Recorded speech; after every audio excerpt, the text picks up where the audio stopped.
Hi, Dean Jenkins with FollowMeTrades.com, and this is the market update for the week coming up of September 19th, 2016. It's been getting more and more interesting as we kind of broke out of the summer doldrums and the market's starting to get a little volatile. It's been a little while. I call this newsletter Beyond the Noise, and it's been a little while since I looked at some of the noise of the financial news headlines, and I'm going to do that now. I'm just going to take a look at a couple headlines, and I think it will set the stage for then the technical analysis of the charts. So here's a quick look at Google News. I just type in market and do a quick search on headlines, on articles that are talking about the market. There's a couple here pretty interesting. Here's the strategist Tom Lee saying buy the market pullback aggressively. Mr. Lee is saying that he's got a theory that years that have been up over 5% always rally into the end of the year. So there's a strategy.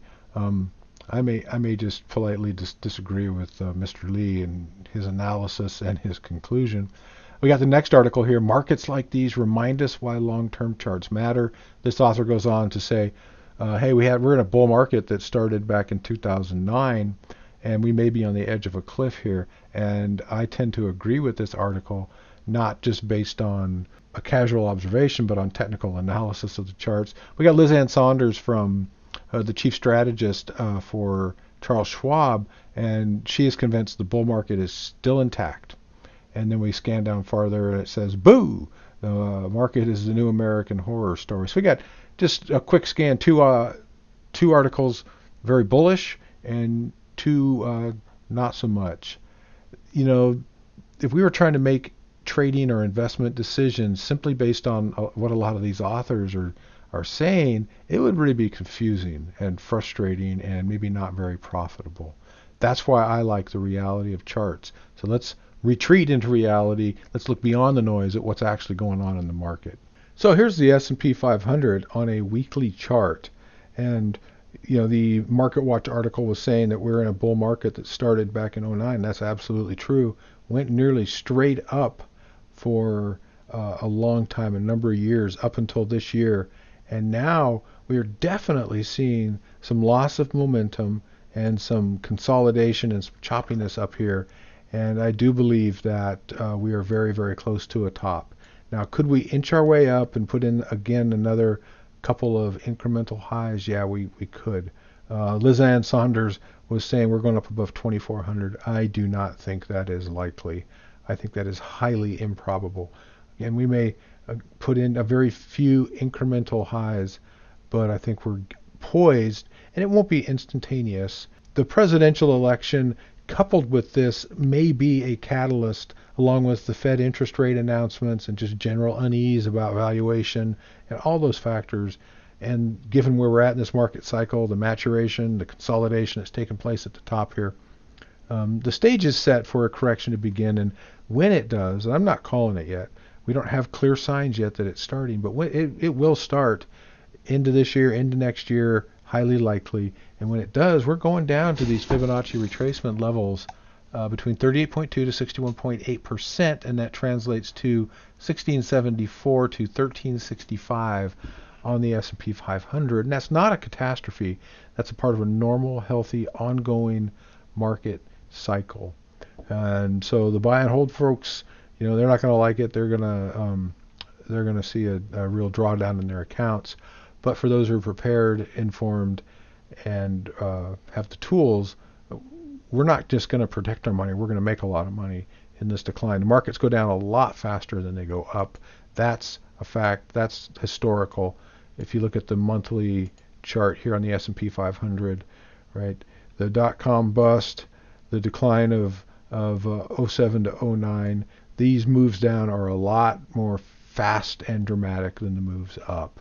So where do we stand right now? What should we be doing? Well, let's go down to some very small time frames and look at a forecast for the near term. So here is the S&P 500 futures market on a 60-minute time frame. So every price bar is an hour. We've got a really clear classic Elliott wave pattern. So we've got a really strong wave 3 down, a near perfect retracement wave 4 up, and we're really heading down into wave 5. Now the wave 5 target zone is down below this green line, and we got really, really close to it. But what it looks like we've got going on here is, Dow theory tells us that price moves in a trend in a series of lower lows, lower highs, lower lows. And I think that's the high probability scenarios. We're going to go deep into this target zone that Elliott wave is predicting. So Monday will probably tell us for sure, or into maybe Tuesday. We may have some real consolidation as we wait for the Fed minutes to come out. So the Fed Open Market Committee is meeting on Wednesday, and will release their news about their read on the economy and their latest update on timing and plans for interest rate changes. So we may get some choppiness until that, and then we'll probably get some volatility after it, or we could go ahead and take off. Have to wait and see for the open in the first couple of days. But this bigger pattern here of lower low, lower high, new low, that's the high probability scenario right now. That's what the technical analysis is telling us, and that's really what I'm banking on. Now, is this the start of the big correction?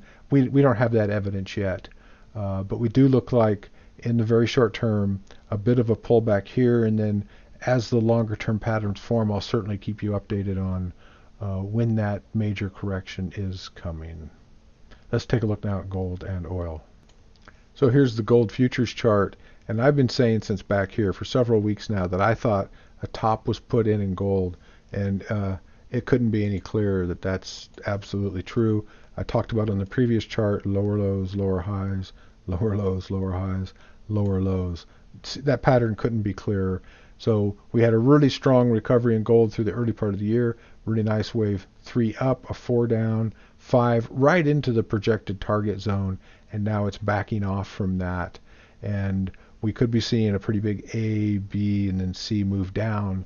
About the time that the major markets do correct, we could get another move up in in gold, but it's not there yet now, and it looks like we're going to continue to put in some more lows. So I definitely think the top is put in on gold for now, and would not be going long. And there's no case yet for going short either. So really nothing yet on gold. We'll have to sit that one out and wait.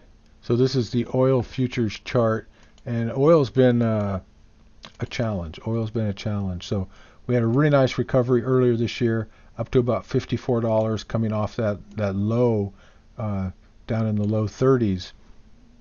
We had a pretty sharp decline that really looked like an Elliott wave 4, and then we were projecting that it would take off up into a wave 5, and now it still could, because we got this higher high and we have not taken out this low. This is a critical level. I talked about it last week. We're approaching it. It's $43. If we get a close, a solid close on the futures below $43, then this thesis about the next leg of oil going up is over. If we get a pretty good reversal here and start taking out some of these highs, these highs, these highs, right? Won't go straight up, but something like that, then we got pretty good evidence that it really is heading up. Now the fundamental news on oil, you can see lots and lots of headlines talking about what's going on with OPEC and IEA and Russia and supply and demand. That stuff matters, but what ultimately matters is how the market responds to all of that information. So I think in the next couple of days we'll see, at least if we take this out, then we're probably heading down lower. If we reverse pretty sharply, then there's a good chance that we could see this pattern emerge for more highs in oil. Have to wait. So kind of a nail biter right now on oil. Gold, it's a clear picture, right? The top's in, it's heading down. It'll probably go into a long consolidation. And we're going to get evidence pretty soon on what direction the broad indexes are going. And the Fed announcement next Wednesday is going to be pretty dramatic. So we'll provide updates as that story plays out. That's it for this week. And thanks for watching, and we'll catch you on the next one.